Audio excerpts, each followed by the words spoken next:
Je m'appelle Linda Morse, je suis capitaine, et j'ai 33 ans. Après avoir survécu à 2 déploiements en Afghanistan, je n'aurais jamais imaginé que je frôlerais la mort sur le parquet en chaîne que mon propre père avait posé à la main. L'agresseur n'était pas un ennemi étranger. C'était mon frère, Damian, essayant de me tuer pour récupérer l'acte de propriété de notre maison d'enfance. Mon père n'était parti que depuis 3 mois, quand Damian s'est pointé avec sa femme, et ses papiers. Je peux encore sentir mes côtes craquer sous son poids. La flaque de sang chaud et gluant, s'accumulant sous ma tête. Mais le son qui me hantera pour toujours, ce n'est pas la douleur. C'est la voix de ma belle-sœur, Serafina, froide et claire, depuis l'encadrement de la porte, finiant, Damian. Ah bah là pour de bon. Avant que je ne vous raconte ce qui s'est passé ce jour-là, et comment tout a changé, dites-moi d'où vous écoutez cette histoire. Et cliquez sur le bouton j'aime, si vous savez que lorsque l'argent s'en mêle, le sang ne signifie parfois plus rien. La maison de Washington Avenue était encore imprégnée de l'odeur des lys des funérailles. 3 jours s'étaient écoulés depuis l'enterrement de mon père, mais cette odeur douce et écœurante s'accrochait aux rideaux, et aux meubles. Un rappel constant de ce qui, et de qui, avait disparu. J'étais assise dans le salon, les mains enroulées autour d'une tasse de café qui avait refroidi depuis longtemps. Dehors, l'automne de l'Ohio battait son plein. Les feuilles flamboyantes se laissaient porter dans une descente douce et tourbillonnante. C'était une forme de chagrin silencieux. Les voisins avaient défilé dans un flot constant et compatissant, les bras chargés de boîtes Tupperware, remplies des gratins réconfortants typiques du Midwest. Gratins de thon et nouilles, haricots verts, ziti au four. Ils murmuraient leurs condoléances, me tapotaient l'épaule, et laissaient un autre morceau de leur cœur sur le comptoir de notre cuisine. J'étais reconnaissante de leur gentillesse, de ce sens partagé de la communauté, qui définissait notre petite ville. Mais, une fois qu'ils partaient, le silence que l'absence de papa avait creusé dans la maison, revenait. Plus lourd, et plus profond qu'avant. C'était un silence qu'aucune quantité de nourriture, ou de condoléances, ne pouvait combler. J'ai entendu des pas dans les escaliers. C'était Damian et sa femme, Serafina, qui descendaient de la chambre d'amis qu'ils s'étaient appropriée. Serafina était déjà sur son téléphone. Sa voix était tranchante, coupant à travers la solennité silencieuse de la maison. Je m'en fiche des fluctuations du marché, aboya-t-elle dans le combiné. Vendez les actions. Liquidez toute la position. Elle a croisé mon regard, en arrivant en bas des marches. Il n'y avait aucune lueur de sympathie dans ses yeux. Aucune tristesse partagée pour l'homme dont elle venait d'assister aux funérailles, vêtu d'une robe noire de créateur, qui coûtait probablement plus cher que le canapé de mon père. Il n'y avait que de l'impatience. Une énergie agitée, qui semblait totalement déplacée dans une maison en deuil. Damian, en revanche, avait composé son visage pour arborer un masque d'inquiétude fraternelle. Il s'est assis dans le fauteuil usé de papa, en face de moi, se penchant en avant, les coudes sur les genoux. « Linda, je sais que c'est une période difficile, a-t-il commencé. » Sa voix n'était qu'un murmure bas et répété. « Mais nous devons être pratiques. Cette maison. C'est beaucoup à gérer toute seule. » Avant que je ne puisse répondre, Serafina est intervenue, sa voix dépourvue de tout faux-semblant. Ce qu'il veut dire, c'est que c'est un actif mort. Un tas d'argent qui dort ici, immobilisé dans du bois et des briques. Je l'ai fixé, puis j'ai regardé mon frère. L'homme avec qui j'avais construit des cabanes, dans ce même salon. Leurs mots m'ont fait l'effet de pierre, jetée dans une mare tranquille. C'est ma maison, ai-je réussi à dire. Ma voix était à peine un murmure, enroué par des jours de larmes ravalées. Plus tard dans l'après-midi, notre avocat de famille, Alistair Finch, est arrivé. C'était un homme bon, plus âgé, qui connaissait mon père depuis 40 ans. Sa présence a apporté un sentiment de stabilité éphémère. Il nous a fait asseoir à la table de la salle à manger, et nous a expliqué le testament. C'était simple, et, selon moi, incroyablement juste. La maison m'était léguée, car papa savait que c'était le seul vrai foyer que j'ai jamais eu. Cependant, le testament stipulait que je devais payer à Damian, la moitié de la valeur estimée de la maison, dans un délai de 5 ans. C'était l'ultime tentative de mon père d'être équitable, de prendre soin de ses 2 enfants. Damian ne l'a pas vu de cette façon. 5 ans. Il a lâché un rire sec, sans joie, qui a résonné de manière troublante dans la pièce silencieuse. Le vieux pensait que je pouvais attendre 5 ans. Serafina a croisé les bras. Ses ongles parfaitement manucurés tapotaient contre son chemisier en soie. Elle m'a regardé, non pas comme une belle sœur, mais comme un obstacle. Comme un insecte qu'il fallait balayer. Notre avocat vous contactera, monsieur Finch, a-t-elle déclaré, le ton glacial. Il y a clairement eu une influence indue en jeu, ici. Monsieur Finch a eu l'air choqué, mais il a gardé son sang-froid professionnel.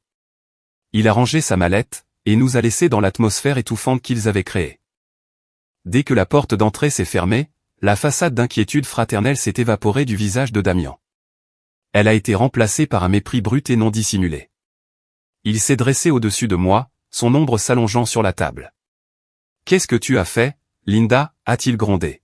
« Tu lui as lavé le cerveau dans ces derniers jours ? Tu lui as rempli la tête avec tes pathétiques histoires de guerre, pendant que moi j'étais à Chicago, à travailler pour gagner ma vie ? J'étais sans voix. L'accusation était si abjecte, si éloignée de la vérité, que mon esprit n'arrivait pas à formuler une réponse. « De quoi tu parles ?» ai-je finalement balbutié. « Ne joue pas les innocentes » a-t-il grogné, la voix basse et menaçante.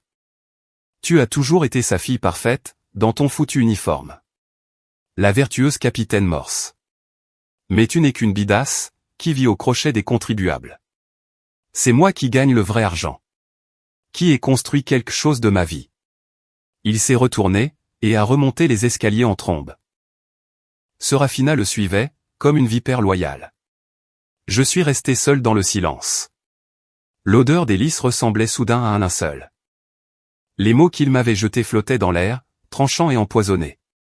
À ce moment-là, j'ai réalisé une terrible vérité. Ma guerre n'était pas finie. Quand je suis rentré d'Afghanistan, elle venait juste de commencer. Juste ici, dans l'endroit où j'étais censé être en sécurité. Je suis entré machinalement dans le bureau de mon père. Une petite pièce à côté de la cuisine, qui sentait la sueur de bois et les vieux livres. J'avais besoin de me sentir proche de lui. De retrouver une part de l'homme honorable, dont je me souvenais. Mes doigts ont tracé les tranches de ces livres d'histoire, jusqu'à ce qu'il se pose sur un registre relié en cuir usé, sur son bureau. C'était son vieux carnet de dépenses. Je l'ai ouvert, les pages crépitant sous mon toucher. Son écriture était aussi nette et précise qu'il l'avait été lui-même. J'ai vu les entrées habituelles. Courses, impôts fonciers, factures d'électricité. Mais ensuite, une autre série d'entrées a commencé à apparaître. Encore, et encore, sur plusieurs années. Pour Damian, loyer. Pour Damian, réparation de voiture. Pour Damian, investissement. Les sommes étaient faramineuses. Mon père, un vétéran à la retraite avec une pension fixe, s'était saigné à blanc pendant des années, pour financer la vie de son fils en ville. L'injustice de la situation s'est installée dans ma poitrine. Un poids froid, et lourd. Ce n'était pas nouveau. Ce n'était pas lié au chagrin, ou à un testament mal compris. C'était une maladie, qui suppurait depuis très, très longtemps. J'ai refermé le registre. La question se formait dans mon esprit, une angoisse silencieuse qui allait bientôt devenir un cri de guerre, quand est-ce que tout cela a commencé ? La réponse à ma question « Quand est-ce que tout cela a commencé ?» m'attendait dans l'atelier de mon père. L'air y portait encore son odeur. Un mélange réconfortant de copeaux de pin, d'huile de machine, et du léger arôme du tabac à pipe qu'il fumait sur la véranda. Je me suis assise sur son établi. Le même où il m'avait appris à tenir correctement un marteau. Et j'ai continué à tourner les pages fragiles de son vieux registre. Les colonnes soigneusement écrites étaient la carte de la vie de mon père. Et aussi la carte de la lente et constante corruption de mon frère. À côté des dépenses quotidiennes prévisibles, les entrées pour Damian ressortaient comme des plaies sur la page. Elles avaient commencé modestement, une décennie plus tôt. Damian, manuel scolaire. Damian, caution pour l'appartement. Mais elles avaient augmenté en fréquence et en montant, au fil des ans. Damian, loyer. Damian, réparation de voiture. Et la plus fréquente, la plus déchirante, Damian, investissement. Le mot était toujours écrit entre guillemets, comme si mon père savait que c'était un mensonge. Mais qu'il l'écrivait quand même. Une reconnaissance silencieuse de la tromperie de son propre fils. J'ai fait un calcul approximatif dans ma tête. Des dizaines de milliers d'euros, peut-être plus. Mon père. Ce fier vétéran de l'armée, qui vivait modestement de sa pension, et des revenus de sa petite entreprise de menuiserie. Il avait silencieusement siphonné les économies de toute sa vie, pour financer l'existence glamour, et fragile, de son fils à Chicago. La douleur de cette révélation était, d'une certaine manière, plus vive que le choc initial du testament. Ce n'était pas un acte de cupidité soudain de la part de mon frère. C'était une longue campagne d'extorsion, soutenue dans le temps. Mon père n'avait pas seulement donné de l'argent à Damian. Il avait cédé des morceaux de sa propre sécurité, de sa propre tranquillité d'esprit, un chèque à la fois. J'ai fermé le livre, et les souvenirs ont commencé à défiler. Des scènes fragmentées de nos vies, se rejouant dans l'atelier silencieux. Je me suis souvenu d'un après-midi d'été, il y a des années. J'étais rentré en permission pendant ma formation de base. Papa réparait une section de la clôture à l'avant de la maison. Je suis sorti l'aider, et il m'a montré comment aligner parfaitement les poteaux. Une famille, c'est comme cette clôture, chérie, avait-il dit, en essuyant la sueur de son front. Tu dois toujours vérifier s'il y a des poteaux desserrés, et les réparer avant que tout ne s'effondre. Je réalisais maintenant, avec une douleur sourde dans la poitrine, qu'il avait passé des années à essayer de réparer son poteau desserré. La divergence. Le moment où nos chemins s'étaient séparés, était limpide dans mon esprit. Le jour où ma lettre d'acceptation à West Point est arrivée, papa m'avait serré dans ses bras avec force. Ses yeux brillaient d'une fierté, qui me remplissait de plus de chaleur qu'aucune médaille n'aurait jamais pu le faire. Damian, rentré pour l'été avant sa dernière année d'université où il étudiait la finance, avait simplement souri d'un air narquois, depuis l'encadrement de la porte. Alors, tu vas être un pare-balles du gouvernement, s'était-il moqué. Moi, je vais faire des millions. À partir de ce jour, nous étions sur deux trajectoires différentes, guidées par deux boussoles différentes. J'apprenais les bases du leadership, compétences, engagement, et caractère. J'apprenais l'honneur. Un code qui signifiait qu'on n'abandonnait jamais un camarade tombé au combat. Lui, il apprenait l'effet de levier financier, la gestion des risques, et l'art de la négociation. Je portais mon uniforme avec une fierté qui découlait d'un profond sens du devoir. Lui, en revanche, semblait porter une honte constante, de faible intensité, quant à ses origines. Il détestait notre petite ville ouvrière, détestait sa simplicité. Il avait gommé l'accent de l'Ohio de son discours. Il parlait toujours de notre maison, comme étant près d'une ville plus respectable. Comme si le nom de notre ville elle-même, était une tache sur sa réputation. Il avait même vendu la montre vintage Omega de papa, un cadeau de grand-père, pour rembourser une dette de jeu qu'il avait accumulée lors d'un voyage d'affaires à Vegas. Et il avait prétendu qu'elle avait été volée. Papa savait. Il l'avait toujours su. Mais il ne l'avait jamais confronté. Il continuait juste d'essayer de réparer la clôture. Puis, est arrivé Serafina. La première fois que Damian l'a ramenée à la maison, je l'ai regardé scruter notre maison confortable et bien aimée. Comme si elle inspectait un bâtiment condamné. Ses yeux ont balayé avec dédain la collection d'outils anciens de papa, sur le mur. Elle a levé le nez devant le service de vaisselle Corel que maman chérissait. Pendant le dîner, juste devant mon père et moi, elle a posé une main sur le bras de Damian et a soupiré de façon dramatique. « Chérie » a-t-elle dit, sa voix dégoulinant de condescendance. « Quand allons-nous enfin fuir ce trou ?» Mon père n'a pas dit un mot.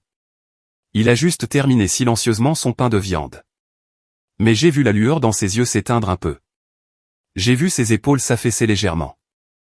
Il a su, à ce moment-là, que son fils avait choisi une partenaire qui amplifiait ses pires défauts. Son ambition tournait à la cupidité, sa honte au mépris pur et simple. Elle n'était pas seulement une mauvaise influence. Elle était de l'essence jetée sur un feu couvant. Le téléphone de l'atelier, un vieux modèle à cadran rotatif que papa gardait au mur, a soudainement sonné. Me tirant de ma rêverie. Je l'ai décroché. C'était Marc. Un vieil ami du lycée, qui travaillait maintenant comme analyste financier à Chicago. Quelqu'un qui avait occasionnellement croisé le chemin de Damian. « Linda, je suis tellement désolé pour ton père » a-t-il commencé, la voix hésitante. « Et écoute, je suis désolé d'appeler pour ça. Mais je pense que tu dois savoir. » « Quoi donc, Marc ?» Il y a eu un long silence à l'autre bout du fil. « Damian a des ennuis. »« De vrais ennuis » a-t-il dit, la voix basse. Il s'est retrouvé pris dans une combine liée aux crypto-monnaies.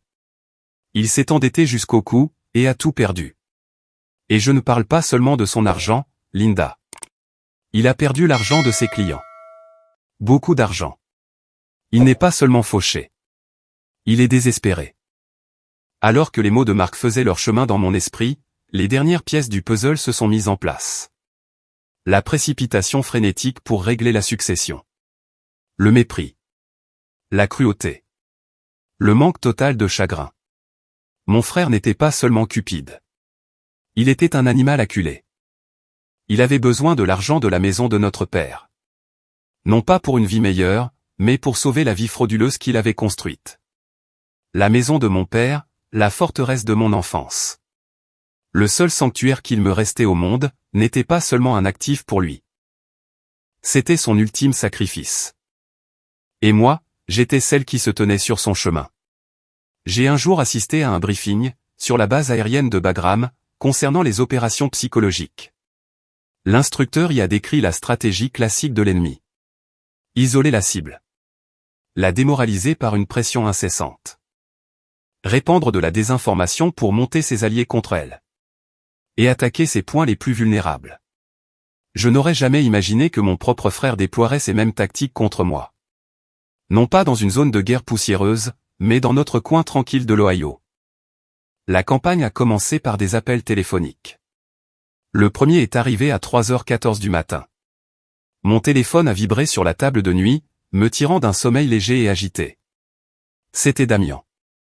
Sa voix n'était qu'un pathétique murmure théâtral, teinté d'un faux désespoir. Il m'a raconté une histoire larmoyante sur des usuriers, et des dettes inventées de toutes pièces. Me suppliant de lui céder la maison, pour qu'il puisse l'hypothéquer. J'ai écouté sans dire un mot. Mon cœur n'était qu'un œuf froid et dur dans ma poitrine. Quand il a terminé son monologue, j'ai simplement raccroché. Le lendemain, c'était au tour de Serafina. Elle a appelé pendant ma pause déjeuner. Sa voix dégoulinait d'une fausse inquiétude, d'une douceur écœurante. « Linda, chérie, roucoulate-t-elle. Je suis tellement inquiète pour toi. Le fardeau d'une grande maison comme ça, toute seule. Ça va t'empêcher de trouver un jour un mari, et d'avoir une vraie famille. » La manipulation était si flagrante, que c'en était presque insultant. Mais les messages textes étaient les pires. Ils étaient courts, tranchants, et conçus pour blesser. Un message de Damian s'affichait sur mon écran, à n'importe quelle heure. Papa serait tellement déçu de toi. Je ne répondais pas. Je n'ai pas bloqué leur numéro. J'ai fait ce pourquoi j'avais été formé, lors d'un engagement avec l'ennemi. J'ai observé, et j'ai documenté. J'ai pris une capture d'écran de chaque message. J'ai consigné chaque appel dans un nouveau carnet. Date, heure, appelant, et un résumé du contenu. Je n'étais plus une fille en deuil. J'étais un officier de renseignement, recueillant des données sur l'activité de l'ennemi. La phase suivante de l'opération a été la campagne de désinformation. Ma tante Carole m'a appelé un mardi après-midi. Sa voix était tendue, pleine d'une inquiétude nerveuse qui m'a immédiatement crispé. « Linda, ma chérie, a-t-elle commencé ?» Serafina m'a appelé. Elle a dit. « Eh bien, elle a dit que tu avais fait pression sur ton père, pour qu'il modifie le testament, alors qu'il n'avait pas toute sa tête. » Mon sang n'a fait qu'un tour. Tante Carole, c'est un mensonge absolu. « Eh bien, ce n'est pas tout, a-t-elle poursuivi, la voix tremblante. Elle a dit que tu avais interdit à Damian de venir le voir, pendant ces dernières semaines. Que tu essayais de garder ton père pour toi toute seule. Il n'attaquait plus seulement mon intégrité. Il profanait le souvenir de mes derniers moments avec mon père. Il me dépeignait comme un monstre. Un vautour cupide et manipulateur, qui s'était attaqué à un mourant. J'ai expliqué la vérité calmement et méthodiquement, mais j'entendais la graine du doute dans la voix de ma tante. Le poison faisait son effet. Ils avaient réussi à créer un groupe de discussion familiale sur Facebook, un groupe auquel je n'étais manifestement pas invité. Et, ils publiaient de vieilles photos de papa avec des légendes comme « Ce grand homme me manque ». C'est dommage qu'il ait été si seul, et facilement influençable à la fin. Il m'isolait. Transformant ma propre famille en un jury, qui n'entendait qu'une seule version d'une histoire déformée. Puis, il y a eu les incursions physiques. Je suis rentré de l'épicerie un après-midi, pour trouver la porte arrière déverrouillée. J'ai sorti le 9 mm que je gardais maintenant dans mon sac à main. inspectant la maison pièce par pièce, exactement comme on me l'avait appris. Rien ne manquait. Rien n'était déplacé. Mais le message était clair. Nous pouvons t'atteindre quand nous le voulons. Tu n'es pas en sécurité ici. La violation de mon intimité, la destruction délibérée de mon sentiment de sécurité, m'ont laissé tremblante, d'une rage silencieuse et contrôlée. Quelques jours plus tard, la guerre a franchi un nouveau cap. Je faisais défiler les annonces immobilières en ligne, juste pour garder un œil sur le marché, quand je l'ai vue. Ma propre maison. Elle était mise en vente sur Zillow. Il y avait des photos de mon salon, de ma cuisine, du motif de mon couvre-lit. L'agent immobilier appartenait à une agence haut de gamme, de Chicago. Damien avait fait entrer un agent immobilier chez moi, dans mon dos. Il lui avait fait photographier mes espaces privés. Et il avait mis ma vie en vente, sans mon consentement. Ce n'était plus indifférent. C'était une déclaration de guerre. Il n'essayait pas seulement de prendre ma maison. Il essayait d'effacer mon existence en ses murs. La tactique finale a été l'intimidation directe. Sa BMW noire a commencé à apparaître dans notre rue, tard dans la nuit. Il ne s'arrêtait pas. Il passait juste lentement, ses phares balayant la fenêtre de mon salon, comme le projecteur d'un mirador de prison. C'était une tactique d'intimidation classique. Un prédateur tournant autour de sa proie. Il voulait que je me sente observé. Que je sache que, même à l'intérieur de ma forteresse, j'étais exposé. Une nuit, après que sa voiture soit passée pour la 3e fois, j'ai renoncé à dormir. Je me suis assise dans l'obscurité du salon. Le vieux Colt .45 de mon père, posé sur la table basse devant moi. Le clair de lune miroitait sur l'acier poli. Je n'avais pas peur de lui. J'étais dégoûté. Dégoûté que le garçon avec qui je faisais autrefois des bonhommes de neige, soit devenu cette créature. Dégoûté de moi-même, pour ne pas avoir vu plus tôt, le monstre qu'il était en train de devenir. C'est à ce moment-là, assise dans le noir, que j'ai su que je ne pouvais plus mener ce combat toute seule. Le périmètre avait été franchi. L'ennemi était à l'intérieur des lignes. J'avais besoin de renfort. Si vous avez déjà eu à mener un combat que vous n'aviez jamais demandé. Un combat que quelqu'un de votre propre famille a déclenché. Cliquez sur j'aime pour montrer votre soutien.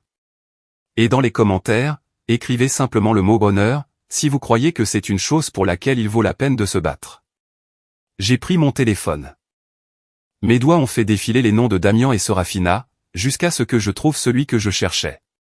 La seule personne dont je savais qu'elle comprenait le code de mon père. Parce qu'il vivait lui-même selon ce code. J'ai appuyé sur la touche d'appel.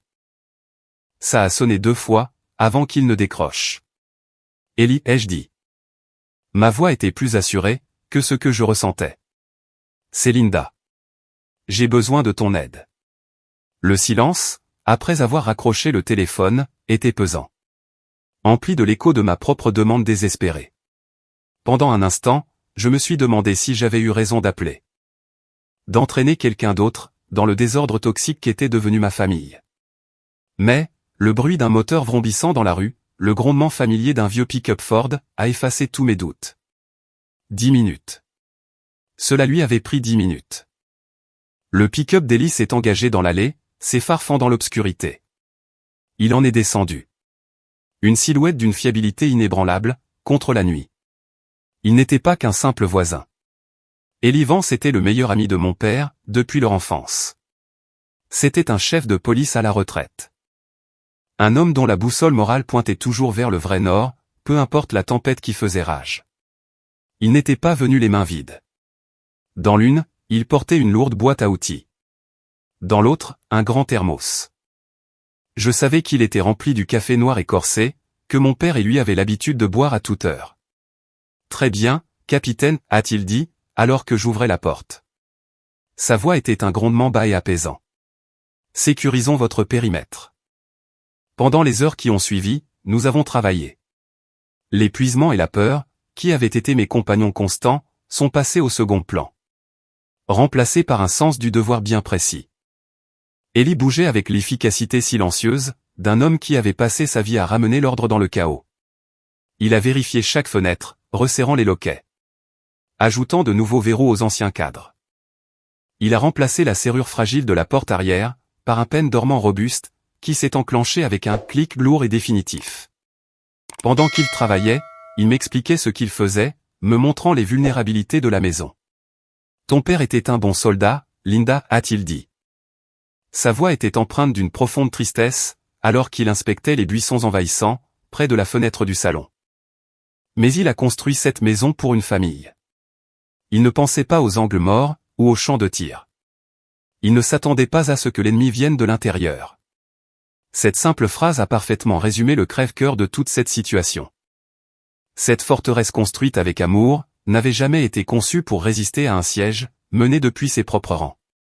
Notre dernière tâche a été d'installer les caméras de sécurité. Un système moderne et simple, qu'il avait acheté dans une quincaillerie en venant. Nous en avons monté une au-dessus de la porte d'entrée. Une autre couvrant le porche arrière. Et une troisième braquée sur l'allée. Lorsque nous avons connecté le dernier fil, et que le flux vidéo en direct a vacillé sur l'écran de mon ordinateur portable. Montrant la rue calme et vide, sous la lueur des lampadaires. Un profond sentiment de soulagement m'a envahi. C'était la première fois depuis des semaines, que je ne me sentais pas complètement exposé. Je ne me battais plus toute seule. Le ciel commençait à s'éclaircir à l'est, lorsqu'Ellie a finalement déclaré que le travail était terminé. Il est sorti jusqu'à son pick-up, et est revenu avec un plat à gratin recouvert de papier d'aluminium. Martha a envoyé ça, a-t-il dit, en le posant sur la table de la cuisine. Elle se fait un sang d'encre pour toi. Elle a dit qu'un soldat ne peut pas se battre l'estomac vide. Il a retiré le papier d'aluminium, révélant un hachis parmentier parfaitement doré. La vapeur s'en échappait en un nuage parfumé. C'était le summum de la nourriture réconfortante. Un plat que sa femme avait préparé pour notre famille un nombre incalculable de fois au fil des ans. Surtout après le décès de ma mère. L'odeur, et la simple gentillesse de ce geste, ont brisé l'armure disciplinée que je portais depuis des semaines. Nous nous sommes assis à la table de la cuisine. La même table, où mon père m'aidait à faire mes devoirs. Et, nous avons mangé dans un silence confortable. La chaleur de la nourriture s'est répandue en moi. Et soudain, je me suis mise à pleurer. Pas des sanglots bruyants et hystériques. Mais des larmes chaudes et silencieuses, qui coulaient sur mon visage. Je pleurais pour mon père, pour ma famille brisée, par pur épuisement de tout cela. Mais surtout, je pleurais de gratitude. Envers l'homme assis en face de moi, qui représentait une décence, et une loyauté, que je croyais disparues de mon monde. Ellie n'a rien dit. Il m'a juste laissé pleurer. Et quand les larmes se sont calmées, il a commencé à parler. Il m'a raconté des histoires sur mon père, que je n'avais jamais entendues. Il m'a parlé de la fois où ils étaient allés à une partie de pêche désastreuse, et avaient perdu leur canoë. De la façon dont mon père avait passé tout un week-end, à l'aider à refaire les bardeaux de son toit, après un violent orage. Refusant d'accepter le moindre centime pour ça. Cette maison, Linda, a-t-il dit, en faisant un geste autour de la cuisine. Ce n'est pas juste un bâtiment. C'est une partie de la mémoire de cette ville. La mémoire de ton père est dans chaque planche qu'il a coupée. Chaque clou qu'il a planté. C'était un homme bon. Le meilleur que j'ai jamais connu. Ces mots étaient un baume sur une plaie à vif. Me rappelant pourquoi je me battais. Pas seulement pour un bien immobilier. Mais pour un héritage d'honneur. Alors que le soleil se levait pour de bon, projetant une lumière dorée dans la cuisine, Ellie s'est levée pour partir. Il a posé une main lourde et calleuse sur mon épaule. Sa poigne était ferme et rassurante. Linda, a-t-il dit, son regard sérieux et inébranlable. J'ai fait une promesse à Arthur, il y a longtemps. Je lui ai dit que je veillerais toujours sur ses enfants. Il a soupiré. Une lueur de douleur dans les yeux. J'ai l'impression d'avoir échoué avec Damien. Je l'ai regardé dériver, et je n'en ai pas fait assez. Mais je ne t'abandonnerai pas. Je ne le laisserai pas te faire de mal.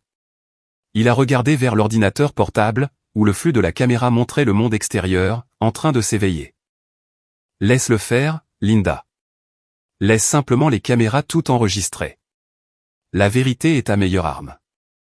Puis, il s'est de nouveau tourné vers moi. Chaque fois que tu te sens en danger. Chaque fois que tu vois cette BMW noire, tu m'appelles. N'hésite pas. Tu m'appelles, et je serai là. Je suis ta force de réaction rapide, maintenant. Cette promesse, faite par un vieux flic dans la cuisine de mon père, m'a semblé plus réelle, et plus contraignante, que n'importe quel lien de sang, qui avait été si violemment rompu. La bataille n'était pas terminée. Mais maintenant, j'avais un allié. Et pour la première fois depuis longtemps, j'avais de l'espoir. Une semaine de silence relatif s'est écoulée, après qu'Ellie m'ait aidé à fortifier la maison. Les passages nocturnes ont cessé. Les appels de harcèlement se sont arrêtés. Une petite partie de moi, un peu naïve, a commencé à espérer, que peut-être, juste peut-être, ils avaient réalisé qu'ils allaient trop loin, et avaient reculé. C'était un espoir fragile. Le genre d'espoir qu'on a presque peur de reconnaître, de peur de lui porter la poisse. Puis, un vendredi après-midi, mon téléphone a sonné. C'était Damien. Sa voix était complètement différente de la dernière fois que nous nous étions parlé. Le mépris hargneux avait disparu. Il était remplacé par un ton, qui ressemblait étrangement au frère que je connaissais. Soumis, hésitant, presque plein de remords. Linda, a-t-il dit doucement. J'ai beaucoup réfléchi. Tout cela est allé beaucoup trop loin. J'ai retenu mon souffle. Mon cœur a fait un bond douloureux. Pouvons-nous nous voir? En discuter. Juste tous les deux, au Rosies dîner, comme avant. Le Rosies dîner. Le nom seul, était une frappe stratégique contre mes défenses. C'était la toile de fond d'une centaine de souvenirs d'enfance heureux. L'endroit où papa nous emmenait boire des milkshakes au chocolat, après une victoire au baseball. Ou manger des crêpes un samedi matin. L'idée de se retrouver là-bas. De parler comme au bon vieux temps, était un leurre puissant. Contre tout instinct rationnel. Contre les données froides et objectives que j'avais recueillies pendant des semaines. Cette minuscule étincelle d'espoir, traîtresse, s'est ravivée en moi. Et s'il disait la vérité? Et si mon frère était encore là, quelque part? D'accord, Damien, ai-je dit, la voix serrée. J'y serai à 18h. Dès que j'ai franchi la porte du Rosies, j'ai su que j'avais commis une erreur catastrophique. L'odeur familière du bacon grésillant et du café, flottait dans l'air. Mais la scène, dans la banquette du coin, ne tournait pas rond. Damien était là, oui, mais il n'était pas seul. Serafina était assise à côté de lui. Un sourire en plastique plaqué sur son visage. Ses yeux brillaient d'un air de triomphe pur, et absolu. C'était une embuscade. Mon entraînement m'a hurlé de faire demi-tour et de sortir. Mais j'étais pétrifié. Pris entre les feux croisés, des regards curieux de personnes que je connaissais depuis toujours.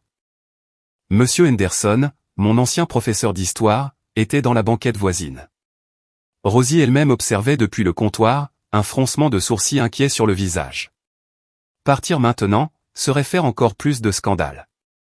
Piégé, je me suis avancé lentement, et me suis glissé sur le siège en sky en face d'eux. Avant même que je puisse parler, Serafina a lancé sa représentation. Elle s'est penchée en avant, posant ses mains sur la table. Sa voix réglée pour être juste assez forte, pour porter. Une imitation parfaite d'une inquiétude profonde et sincère. Linda, ma chérie, je suis si heureuse que tu sois venue, a-t-elle commencé. Sa voix dégoulinait d'une fausse compassion. Damien et moi étions si inquiets. Nous savons que tu traverses une période tellement difficile. Le stress intense de ta carrière militaire. Et puis le choc terrible de la perte de ton père. Elle a laissé sa voix s'éteindre, secouant la tête avec tristesse.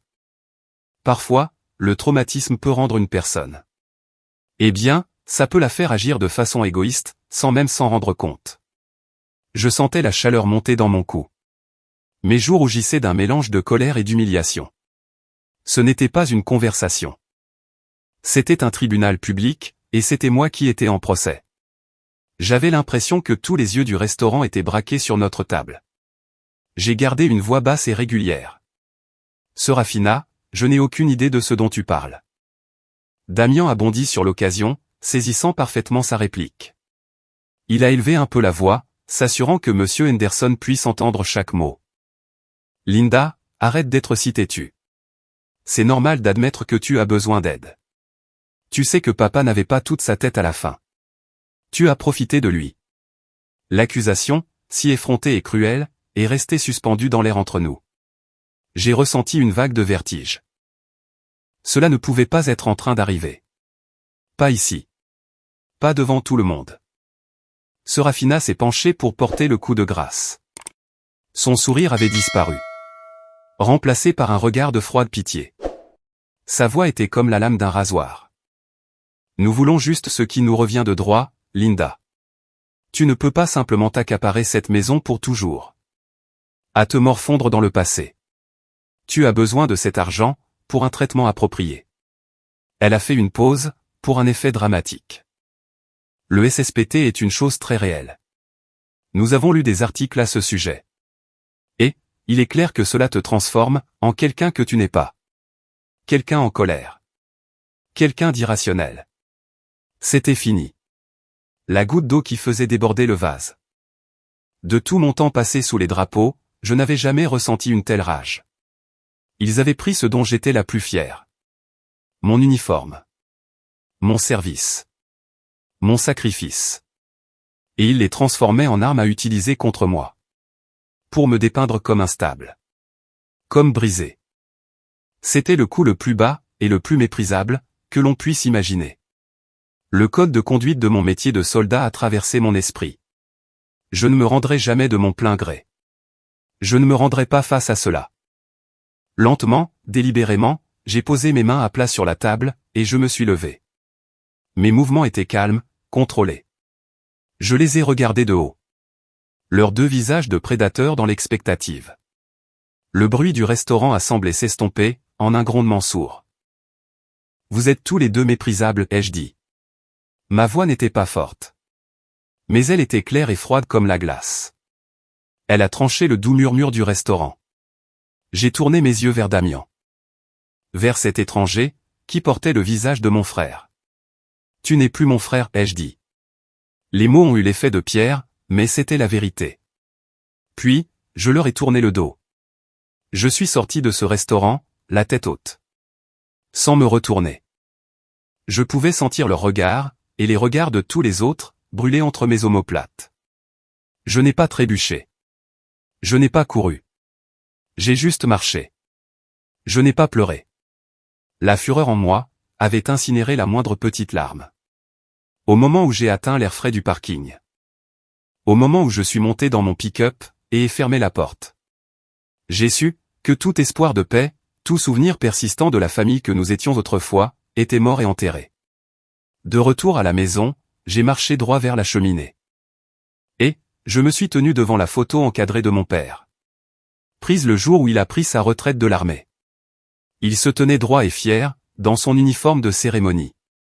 J'ai regardé dans ses yeux bons et honorables, et le barrage de mon contrôle s'est finalement rompu. Une seule larme chaude a tracé un chemin sur ma joue. Je suis désolé, papa, ai-je chuchoté à l'homme sur la photo. J'ai essayé de faire les choses à ta façon. J'ai essayé de rester silencieuse. J'ai essayé d'être digne. J'ai essuyé la larme avec le dos de ma main. Je ne peux plus me taire. Les 2 jours qui ont suivi l'embuscade du restaurant ont été calmes. Trop calmes. C'était ce genre de calme contre nature, qui précède un ouragan. Un silence chargé de violence. J'ai passé ces 48 heures dans un état d'alerte maximale. Mes sens aiguisés. Mon corps bourdonnant d'une petite dose d'adrénaline. J'ai nettoyé mes armes.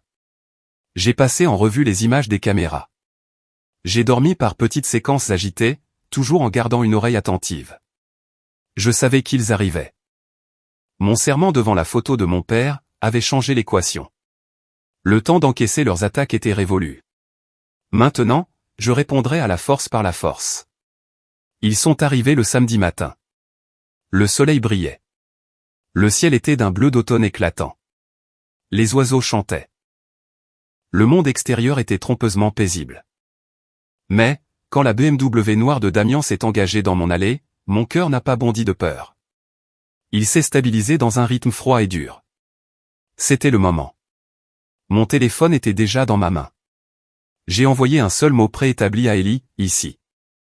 Je les ai regardés sur le flux de la caméra de sécurité, alors qu'ils s'avançaient vers le Porsche. Le visage de Damian était un masque de sombre détermination. Serafina avait l'air de s'ennuyer. Quand la sonnette a retenti, j'ai pris une grande inspiration.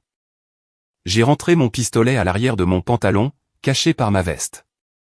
Et je suis allé ouvrir la porte. Je ne l'ai pas ouverte en grand.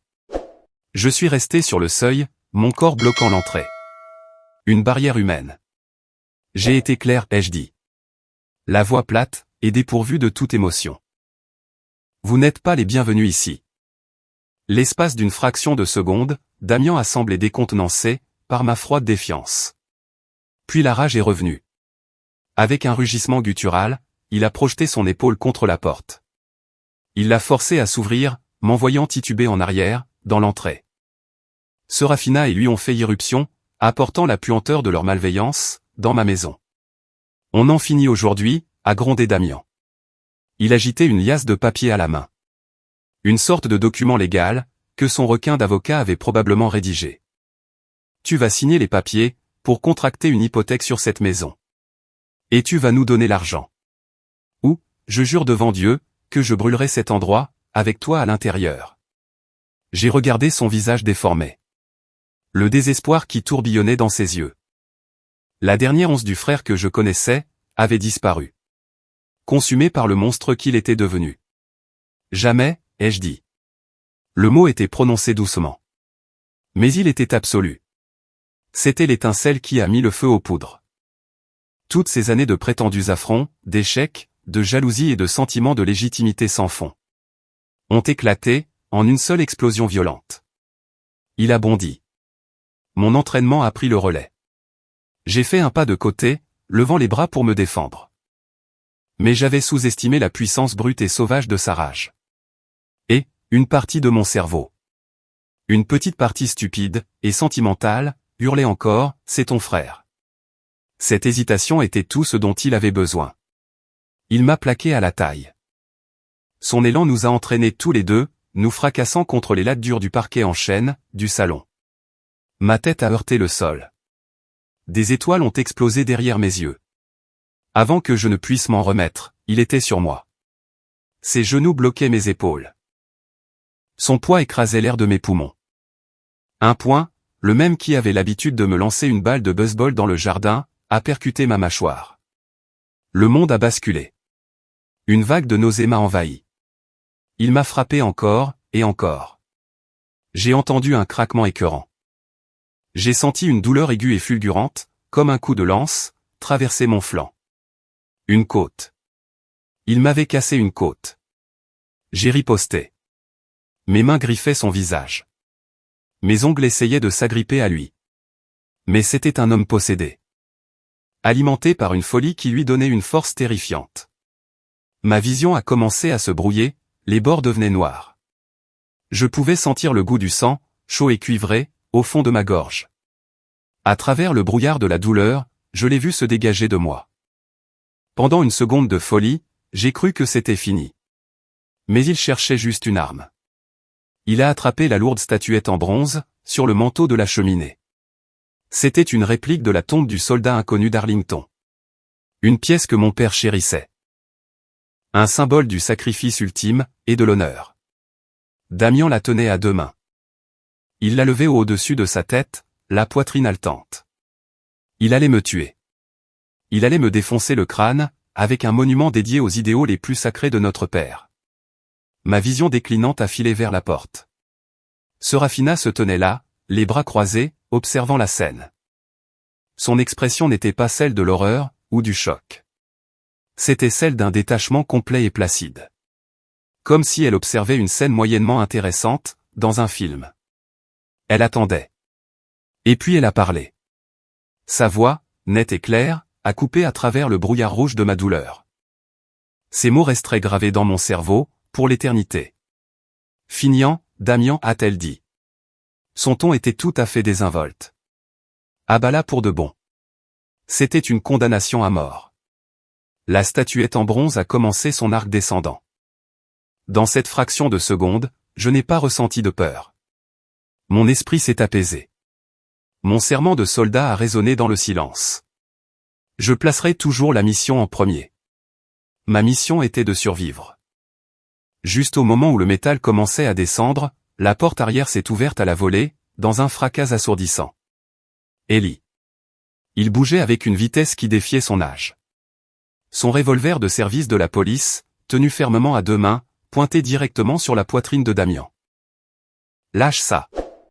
Police, a-t-il beuglé. Sa voix, un rugissement impérieux, a rempli la pièce. Et, a fait trembler les fondations même de la maison. Damian s'est figé. La statuette tenue en l'air. La rage meurtrière dans ses yeux a vacillé et s'est éteinte, instantanément remplacée par une panique animale, aux yeux écarquillés. Le visage de Serafina, autrefois si calme et posé, a pris la couleur de la cendre. Mais Ellie n'était pas venue seule. Dans son autre main, il tenait son téléphone portable. L'objectif de la caméra, tel un petit œil sombre, enregistrant chaque seconde de cette brutale réalité. Si vous pensez que personne ne devrait jamais avoir à affronter un monstre tout seul, cliquez sur le bouton j'aime tout de suite. Et s'il vous plaît, montrez votre soutien à Linda, en commentant avec un simple cœur bleu. Pour représenter la fine ligne bleue, qui est intervenue pour la sauver. Le gémissement lointain des sirènes s'est fait plus fort, plus proche. Un cœur annonçant le salut qui approchait. Ils étaient là. Les secours étaient là. La bataille physique était terminée. La statuette est tombée sur le sol, glissant des doigts inertes de Damian. Je suis resté là, allongé sur les lattes du parquet que mon père avait posé. Et, j'ai su que la guerre pour la justice, et pour mon âme elle-même, ne faisait que commencer. Mais, alors que je fermais les yeux, ma dernière pensée a été, la vidéo. Est-ce qu'il a pris la vidéo? Je me suis réveillé, à la dérive dans un brouillard de douleur. Retenu à la conscience, uniquement par le bip rythmé et régulier d'un moniteur cardiaque. Les néons de la chambre d'hôpital bourdonnaient au-dessus de moi, antiseptiques et impitoyables. Chaque respiration était une nouvelle agonie.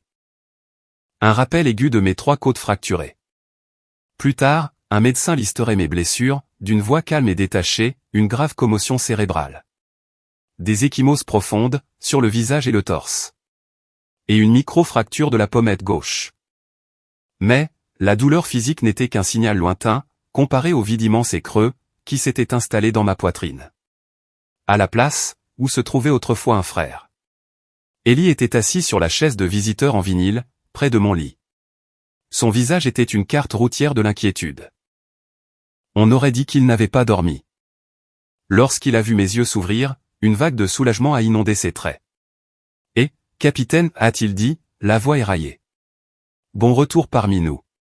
Ma première pensée, celle qui a percé le brouillard de la morphine, était une seule et unique question urgente. La vidéo, ai-je râlé, la gorge à vif. Ellie, tu l'as eu? Il a plongé la main dans sa poche, et a sorti son téléphone portable. Le brandissant comme une sainte relique. Ils sont en garde à vue, Linda. Tous les deux, a-t-il dit. Sa voix s'est raffermie avec conviction. Et j'ai tout là-dedans. Absolument tout. Il a fait une pause, laissant le poids de ses mots s'installer. Notre avocat, Monsieur Finch, est en route. Toi, concentre-toi juste sur ta guérison. Ce combat, nous allons le gagner. En regardant la loyauté inébranlable dans les yeux du meilleur ami de mon père, j'ai su que je ne me battais plus seulement pour une maison. Je me battais pour lui. Pour la mémoire de mon père. Et pour l'idée même de la justice. Quand Alistair Finch est arrivé 1 heure plus tard, j'avais déjà pris une décision. La partie de victime de cette histoire était terminée. Maintenant, c'est la stratège qui prenait les commandes. J'ai demandé à l'infirmière un bloc-notes juridique et un stylo. Calé contre les oreillers, avec un mal de tête palpitant, qui me faisait l'effet d'un marteau de forgeron à l'intérieur de mon crâne, j'ai commencé à écrire. J'ai construit une chronologie. Elle était aussi précise et détaillée que n'importe quel rapport de fin de mission que j'avais pu rédiger. J'ai commencé par le jour des funérailles de papa, et j'ai avancé. En documentant tout. Chaque appel téléphonique à 3 heures du matin. Chaque message texte manipulateur. Chaque mensonge colporté à nos proches. L'annonce sur Zillow. Les passages en voiture, tard dans la nuit. J'ai noté la date, l'heure, et le contenu de chaque acte hostile. Je n'étais plus une fille qui digérait un traumatisme. J'étais un officier en train de monter un dossier, en exposant le schéma d'escalade des agressions de l'ennemi. Quand j'ai tendu les 9 pages manuscrites à Monsieur Finch, il les a lues en silence. Son expression devenant plus grave à chaque page. Lorsqu'il a terminé, il a levé les yeux vers moi, avec un respect nouveau dans le regard. « Capitaine Morse, a-t-il dit, la voix calme mais ferme. Votre discipline, même maintenant, est étonnante. C'est exactement ce dont nous avions besoin. Il ne s'agit pas juste d'une histoire de parole contre parole. C'est une campagne de harcèlement et d'intimidation. Méticuleusement documentée. Ils ne pourront pas prétendre qu'il s'agissait d'un acte passionnel et spontané. Vous avez prouvé leurs intentions. » Pendant que je me remettais, Ellie faisait ce qu'il faisait de mieux, du bon vieux travail de flic. Il a demandé un service à un inspecteur à la retraite, qu'il connaissait au sein de la police de Chicago. Lequel l'a ensuite mis en contact avec mon ami Marc. En suivant les voies légales appropriées, ils ont assigné à comparaître les dossiers financiers de Damian. La vérité, lorsqu'elle a éclaté, était encore plus laide que je ne l'avais imaginé. Les documents témoignaient d'une vie vécue au bord du précipice. Une montagne de relevés de cartes de crédit. Des prêts impayés. Et, des pertes dévastatrices, suite à une série de paris imprudents, sur les crypto-monnaies et le marché boursier. Il n'avait pas seulement perdu son propre argent. Il avait dilapidé les portefeuilles de ses clients. Lui et Serafina étaient bien plus que fauchés. Il faisait face à la ruine financière et sociale totale, et probablement à des accusations pénales pour fraude. Lorsque M. Finch m'a présenté le dossier dans ma chambre d'hôpital, quelques jours plus tard, le mobile a été mis à nu. C'est l'histoire que nous allons raconter au jury, a-t-il expliqué, d'un ton clinique. Il ne s'agissait pas d'une dispute familiale, au sujet d'un héritage. C'était une conspiration calculée, et désespérée, alimentée par la cupidité. Ils ne sont pas venus chez vous pour négocier, Linda. Ils sont venus vous voler. Et ils étaient prêts à faire tout ce qu'il fallait. Un officier en uniforme est passé, et a ajouté une dernière pièce accablante au puzzle. Lorsqu'ils avaient arrêté Damian, et fouillé sa voiture, ils avaient trouvé une grande valise dans le coffre. Remplie de vêtements, d'un passeport, et d'une importante somme d'argent liquide. Il avait prévu de s'enfuir, dès qu'il aurait eu l'argent. Finalement, il était temps. Nous trois, moi, Ellie et Monsieur Finch, nous sommes réunis dans une petite salle de conférence stérile. Ellie a posé son téléphone sur la table. Il l'a connecté à un petit haut-parleur, et a appuyé sur lecture. La vidéo était brutale. Les images granuleuses montraient la porte en train d'être forcée, le visage enragé de Damian, et la violence brute de l'agression. J'ai entendu mes propres grognements de douleur. Le bruit sourd et écœurant de ses poings. J'ai regardé ma propre lutte désespérée. C'était horrible de revoir toute cette violation de mon intimité. Et puis, le son l'a capté. La voix de Serafina, crachée par le petit haut-parleur du téléphone, était d'une clarté glaçante. Dépourvue de toute panique ou émotion. Feignant, Damian. Ah bah là pour de bon. Monsieur Finch a tendu la main et appuyé sur pause. L'image de Damian, la statuette levée, s'est figée à l'écran. Le silence dans la pièce était absolu, seulement rompu par le léger bourdonnement du système de ventilation de l'hôpital. Il s'est tourné vers moi. Son calme d'avocat avait disparu. Il était remplacé par un regard d'une profonde gravité. « Capitaine Morse, a-t-il dit. » Sa voix était basse, mais résonnait d'une certitude juridique absolue. Ceci n'est plus seulement une preuve d'agression criminelle. Il a croisé mon regard. C'est une preuve irréfutable de conspiration en vue de commettre un meurtre au premier degré. À ce moment-là, pour la première fois, j'ai vraiment compris toute l'ampleur de ce à quoi j'avais été confronté. J'avais survécu à une tentative d'exécution, orchestrée par ma propre famille. Et maintenant, je détenais l'arme qui les mènerait en justice. La bataille venait juste d'être définie, et j'étais prête à la livrer. Le matin du procès, je n'ai pas choisi un tailleur. J'ai choisi mon armure, mon uniforme de l'armée. La veste d'un bleu profond. Impeccable et parfaitement repassée. Les rubans sur ma poitrine, représentant des années de dévouement. Les boutons en laiton, polis pour briller comme des miroirs. Entrer dans le tribunal de comté, m'a donné l'impression de poser le pied sur un autre type de champ de bataille. Il ne s'agissait pas de gagner ou de perdre du terrain. C'était un combat pour la vérité elle-même. Ma décision était délibérée. Je voulais que chaque personne dans cette salle, le juge, le jury, les spectateurs, et surtout eux, voient exactement qui ils avaient ciblé. Ils n'avaient pas seulement attaqué une femme dans sa maison. Ils avaient conspiré pour assassiner un capitaine de l'armée des États-Unis. Ils avaient attaqué l'uniforme et tout ce qu'il représentait. Ils étaient déjà à la table des accusés quand je suis entré avec Ellie et Monsieur Finch. Damien ressemblait à un fantôme. Il était pâle, émacié. L'arrogance pleine d'assurance qu'il affichait toujours avait été remplacée par un regard traqué dans ses yeux. Serafina, dépouillée de ses marques de créateur, et vêtue d'un tailleur pantalon beige terne et mal coupé, avait l'air petite et pathétique. Elle n'arrêtait pas d'essayer d'attirer mon attention. Son expression était une performance de remords désespéré et calculé. Je ne lui ai pas donné cette satisfaction. J'ai regardé à travers elle, comme si elle était faite de verre. Dans mon esprit, ils avaient déjà cessé d'exister en tant que famille. Aujourd'hui, ils étaient simplement les accusés. Quand ce fut mon tour de monter à la barre, j'ai senti un étrange calme m'envahir. L'huissier m'a fait prêter serment. Je me suis assise, le dos droit, les mains reposant calmement sur mes genoux. Alors que le procureur commençait ses questions, je me suis souvenu de mon serment d'engagement. La promesse de soutenir et de défendre la Constitution, contre tous les ennemis, étrangers et nationaux. J'ai réalisé, à ce moment-là, que parfois, les ennemis les plus dangereux sont les ennemis nationaux. Ceux qui partagent votre sang. Défendre la vérité, aujourd'hui, était une manière à part entière de défendre les idéaux de mon pays. Je n'ai pas raconté mon histoire comme une victime. Je n'ai pas pleuré. J'ai présenté les faits avec la même clarté méthodique que j'aurais utilisée lors d'un briefing de mission. J'ai guidé le jury à travers la chronologie que j'avais établie sur mon lit d'hôpital. Le procureur a affiché les captures d'écran des SMS menaçants sur un grand écran pour que le tribunal puisse les voir. Les enregistrements audio des appels de harcèlement ont été diffusés. La voix mielleuse de Serafina a rempli la salle, suivie des suppliques désespérées de Damien. J'ai détaillé leur campagne de guerre psychologique, étape par étape. Ma voix n'a jamais tremblé. Lors du contre-interrogatoire, l'avocat de Damien a essayé d'utiliser mon service contre moi. Capitaine Morse, a-t-il commencé. Son ton était dégoulinant de fausse compassion. N'est-il pas vrai que les soldats de retour de zone de combat souffrent souvent de troubles de stress post-traumatique? Que cela peut conduire à une agressivité accrue, à de la paranoïa, voire à des pertes de mémoire?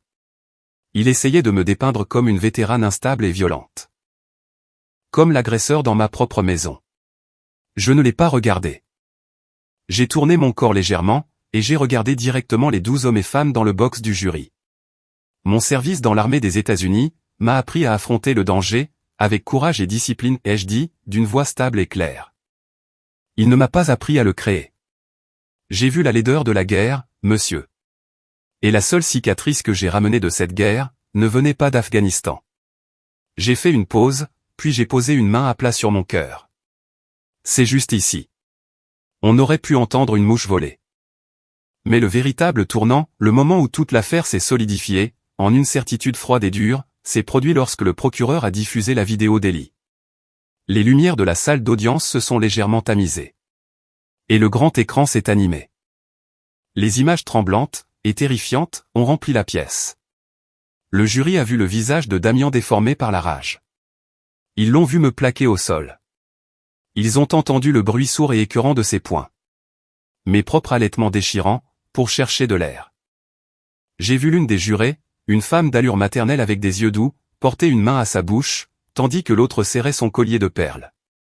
Un autre juré, un homme costaud avec un tatouage du corps des marines sur l'avant-bras, secouait lentement la tête. La mâchoire serrée de dégoût.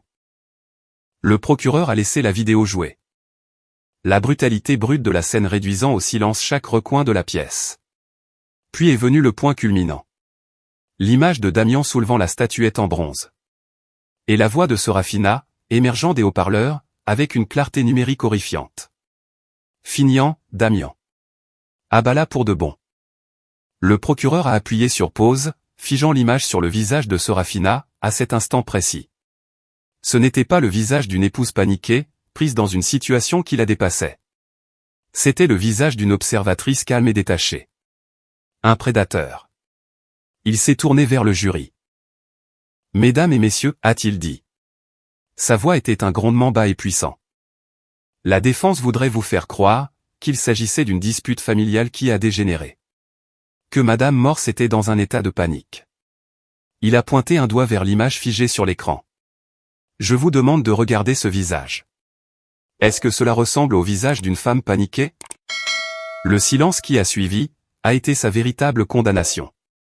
Dans la galerie, j'ai vu la mère de Serafina, une femme qui m'avait toujours traité avec gentillesse, baisser la tête et commencer à pleurer doucement dans ses mains. La représentation était terminée. Les mensonges étaient morts. La vérité brute et laide avait été mise à nu, à la vue de tous. Le jury a mis moins d'1 heure. Lorsqu'ils sont revenus, leur visage était grave, leur devoir lourd à porter. Mais leur détermination était absolue. J'ai regardé la présidente du jury, la femme aux perles, alors qu'elle remettait le bordereau du verdict à l'huissier. Elle a refusé de regarder la table des accusés. Coupable. Le mot a résonné dans la salle d'audience silencieuse. Coupable de tous les chefs d'accusation. Tentative de meurtre, coups et blessures graves, conspiration, incitation. Damian s'est affaissé sur sa chaise. Comme si on lui avait coupé les fils. Serafina a juste regardé droit devant elle, le regard vide. Son masque, enfin, irrévocablement brisé. Alors que le juge lisait les sentences, de longues et substantielles peines de prison pour tous les deux, il a retiré ses lunettes, et les a regardées directement. La voix remplie d'une colère froide et juste. Vous n'avez pas seulement attaqué un membre de votre famille, a-t-il dit, posant ces mots de condamnation finale. Vous avez profané la mémoire d'un vétéran décoré. Vous avez transformé en arme l'honneur du service militaire, et vous avez souillé le concept même de ce que devrait être un foyer. Vous êtes une honte.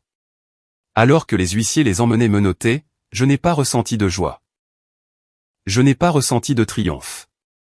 J'ai juste ressenti un soulagement. Un profond sentiment de libération, ancré dans mes os. La guerre était finie. Justice, enfin, avait été rendue.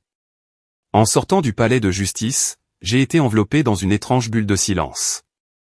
La cohue des médias, les personnes venues me soutenir, le claquement lointain des portes du tribunal. Tout cela s'est estompé, pour devenir un grondement sourd et étouffé. L'adrénaline, qui m'avait soutenu pendant des mois, s'est finalement drainée. Laissant derrière elle un épuisement profond, incrusté jusqu'à la moelle. La guerre était terminée. Mais le champ de bataille était encore jonché de débris. Alors qu'Ellie et moi nous dirigions vers le parking, nous sommes tombés nez à nez avec eux. Ma tante Carole, mes cousins, et quelques autres parents qui étaient dans la galerie. Ils avaient entendu le poison de Serafina, et pendant un temps, ils y avaient cru. Ils se tenaient là maintenant. Leur visage, un mélange de honte, de pitié, et d'incertitude. Tante Carole a ouvert la bouche pour parler. La main à demi levée, dans un geste hésitant. Je n'ai pas dit un mot. Je me suis simplement arrêté, et je les regardais. Je les ai tous regardés. Mon regard n'était ni en colère, ni accusateur. Il était juste limpide. Dans ce seul moment de silence, ils ont vu la vérité, qu'ils avaient refusé de voir auparavant. Et, ils ont vu le gouffre qui nous séparait désormais. J'ai fait un léger hochement de tête, définitif, et je suis parti. Les anciennes frontières avaient été effacées. Il faudrait en tracer de nouvelles. Franchir le seuil de ma propre maison, plus tard dans la journée, a été l'une des choses les plus difficiles que j'ai jamais faites. Ellie s'était arrangée pour qu'une équipe de nettoyage professionnelle passe. Donc, la poussière médico-légale et le ruban adhésif de la police avaient disparu. Mais la maison semblait hantée. Je pouvais encore voir le fantôme de l'attaque dans le salon. Une tache psychique dans l'air. Mes yeux ont été attirés par la légère indentation circulaire sur le parquet en chêne, là où la statuette en bronze était tombée. Une petite cicatrice, sur le cœur de ma maison. Je suis resté là un long moment. Incapable de bouger, fixant simplement cet endroit. Ellie s'est tenue tranquillement derrière moi, me donnant l'espace dont j'avais besoin. Ce n'est plus une scène de crime, Linda, a-t-il fini par dire, d'une voix douce. C'est ta maison. Tu dois la récupérer, centimètre par centimètre. Il avait raison. Mais cela ressemblait à une tâche insurmontable. Cette nuit-là, je n'ai pas pu me résoudre à dormir dans mon propre lit. Je me suis enveloppé dans l'une des vieilles courtes pointes de mon père, et j'ai dormi sur le canapé. Une sentinelle, dans ma propre maison hantée. Quelques jours plus tard, un miracle s'est produit. Ou plutôt, l'équivalent d'un miracle dans l'Ohio. Un convoi de pick-up et de monospace s'est garé à l'extérieur. Madame Rosie, du restaurant, était à la tête de la procession, les bras chargés de rouleaux de peinture. Monsieur Miller était derrière elle, portant de gros pots de peinture bleu ciel. Une douzaine d'autres voisins, et habitants de la ville, ont suivi. Ils portaient des bacs à peinture, des pinceaux, des toiles de protection, et des cajots de rosier jaune. Ils n'ont pas fait de grands discours. Ils n'ont pas posé de questions. Ils se sont simplement mis au travail. C'était un acte d'expiation, et de soutien silencieux et communautaire. Ils nettoyaient les murs, et la conscience de la ville. Ils ont repeint le salon, recouvrant la scène de l'agression d'un bleu vif et joyeux, qui donnait l'impression d'un nouveau départ. Dehors, une équipe de femmes a retourné les parterres de fleurs piétinées. Et a planté les rosiers jaunes, les préférés de mon père. C'était leur façon de dire qu'ils étaient désolés d'avoir un jour douté de moi. Leur façon de m'aider à me réapproprier mon espace. Je me suis tenu sur le porche, et je les ai regardés. Et pour la première fois depuis le procès, j'ai pleuré. Pas des larmes de rage, ou de chagrin. Mais des larmes de gratitude écrasantes, et purificatrices, pour la décence des bonnes personnes.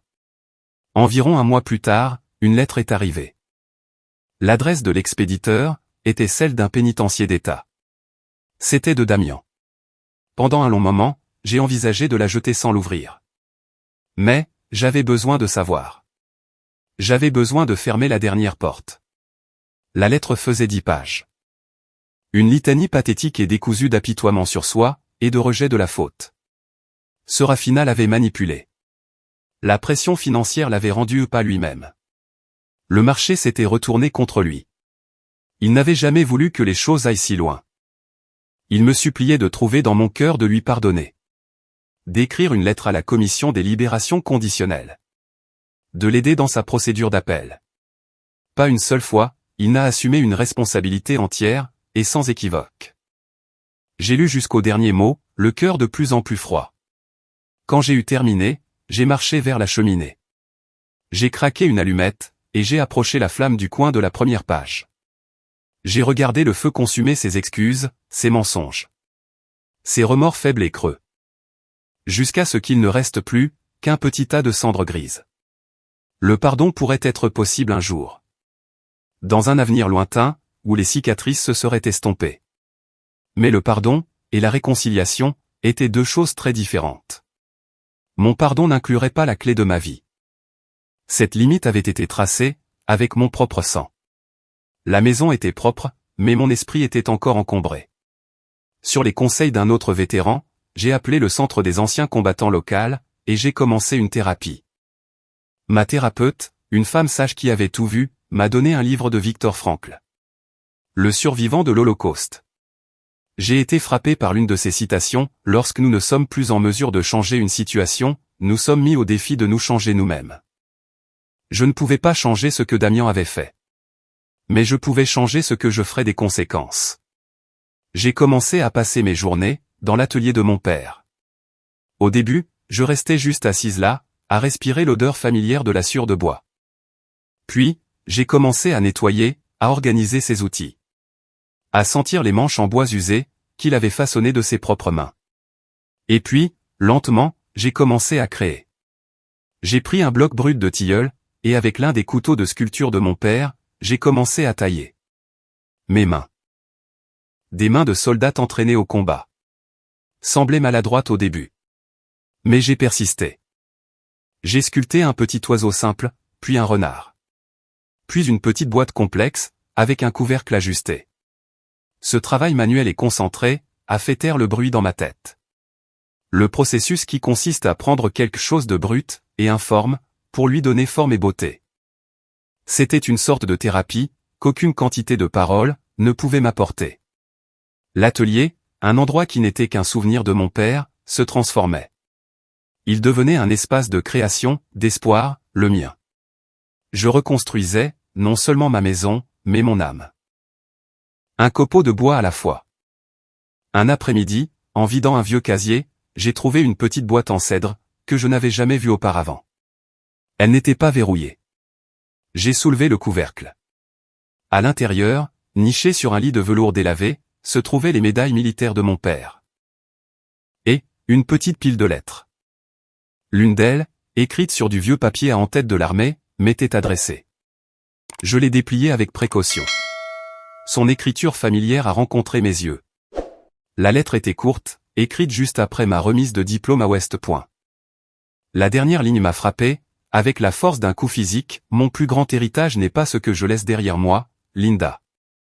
Mais qui tu deviens? La lettre de mon père est devenue ma nouvelle boussole.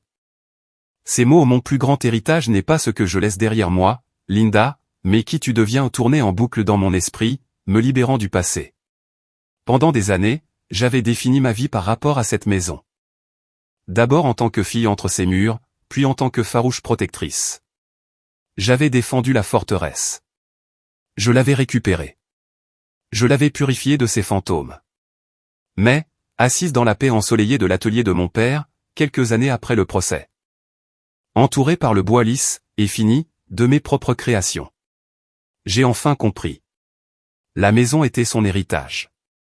Mais elle n'était pas censée être le mien.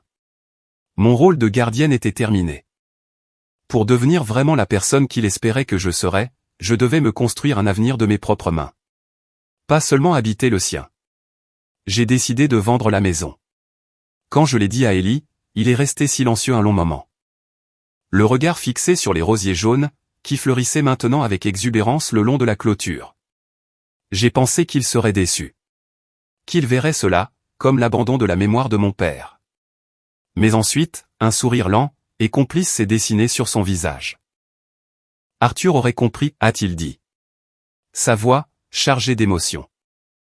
Il a construit cette maison, pour qu'elle soit un lieu de bonheur et de sécurité, pour sa famille.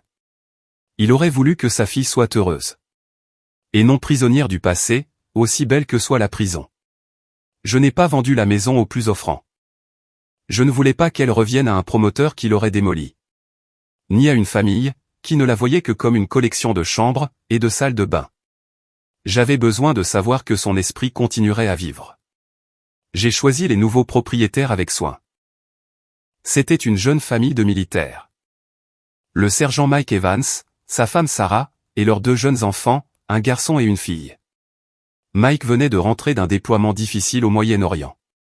Et il emportait le poids silencieux sur ses épaules. Il cherchait un endroit où s'enraciner.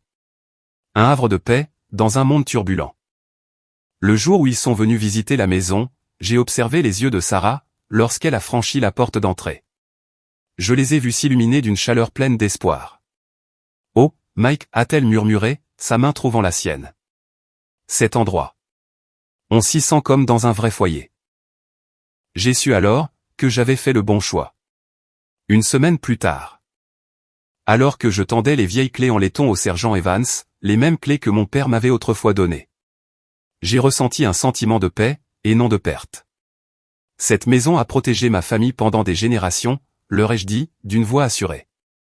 Maintenant, c'est à son tour de protéger la vôtre. Avec le produit de la vente, je n'ai pas acheté une plus grande maison, ni une voiture plus luxueuse. Le désir pour ces choses-là avait été brûlé en moi. J'ai utilisé une partie de l'argent, pour acheter un petit condo simple, de l'autre côté de la ville. Un endroit qui n'était que pour moi. Et avec le reste, la majeure partie. J'ai fait quelque chose qui, je le savais, aurait fait éclater mon père de fierté. J'ai créé la fondation Arthur Morse. C'était une petite association locale, à but non lucratif, avec une mission simple. En utilisant l'ancien atelier de mon père comme quartier général, nous avons commencé à proposer des programmes gratuits de menuiserie et d'art-thérapie. Pour les vétérans et leurs familles. C'est devenu un endroit où ils pouvaient venir travailler de leurs mains. De manière calme et concentrée. Et se connecter avec d'autres, qui comprenaient le langage silencieux du traumatisme. C'était un endroit pour soigner les blessures invisibles de la guerre. Tout comme je l'avais fait. L'histoire se termine ici, mais elle commence aussi ici. Elle se termine par un samedi matin, quelques années plus tard. Le soleil de l'Ohio pénètre par les fenêtres de l'atelier. Illuminant des particules de sueur en suspension, comme de minuscules étoiles dorées. L'air est rempli de l'odeur du cèdre fraîchement coupé. Et du faible bourdonnement des tours et des ponceuses. C'est un son de création, non de destruction. Je me tiens aux côtés du sergent Mike Evans, qui vient maintenant chaque week-end. Je lui montre comment poncer les ailes incurvées d'un petit avion en bois. Il le fabrique pour l'anniversaire de son fils. Et, il sourit. Un sourire sincère, sans défense, qui illumine tout son visage. Un sourire, que sa femme Sarah me confiera plus tard, les larmes aux yeux, qu'elle n'avait pas vu depuis avant son dernier déploiement. Je regarde autour de la pièce. Je vois un ancien marine, une femme qui a fait 2 missions en Irak, sculpter méticuleusement une fleur délicate. Je vois un vieux vétéran du Vietnam. Enseignant à un jeune soldat, qui a perdu sa jambe à cause d'une bombe en bord de route, comment tourner un bol sur le tour. Ce sont des hommes, et des femmes, qui ont traversé l'enfer. Qui ont affronté l'inimaginable. Et qui, maintenant, trouvent leur propre paix dans le rythme de leur travail. Dans la camaraderie solide de leurs frères d'armes. L'éthique du guerrier. Le credo que l'on m'a inculqué à West Point, comporte 4 principes. Le dernier m'est toujours resté en mémoire. Je n'abandonnerai jamais un camarade tombé. Je comprends maintenant, que ce serment ne s'arrête pas, lorsqu'on enlève l'uniforme. Nos camarades sont tout autour de nous. Menant des batailles silencieuses, dans le calme de leur propre foyer. Je réalise dans ce moment d'une clarté profonde et paisible, que le véritable héritage de mon père n'était pas la maison de Washington Avenue. Ce n'était pas dans le bois, les clous et les briques. Son héritage est juste ici. Il est dans cette pièce. Il est dans ces mains qui travaillent. Ces âmes qui guérissent lentement. Il est dans le sourire sur le visage d'un soldat. Je n'avais pas seulement survécu pour moi-même. J'avais survécu pour construire ça. Et enfin, dans le sens le plus vrai du terme, j'étais chez moi. Et ainsi, mon histoire touche à sa fin. Merci d'avoir marché sur ce chemin avec moi. Ma forteresse était autrefois faite de bois et de clous. Mais, j'ai appris que les murs les plus solides, sont ceux que nous construisons en nous-mêmes. Des murs d'honneur, de résilience, et d'espoir. Quels que soient les combats que vous menez. Sachez qu'ils n'ont pas à résumer toute votre histoire. C'est ce que vous construisez à partir des cendres, qui définit votre véritable héritage. Si les histoires de force et de survie résonnent en vous, je vous invite à suivre la chaîne, et à devenir membre de notre communauté. Et si vous connaissez un camarade, qui a besoin d'entendre qu'il n'est pas seul, s'il vous plaît, partagez cette histoire avec lui. Merci pour votre écoute.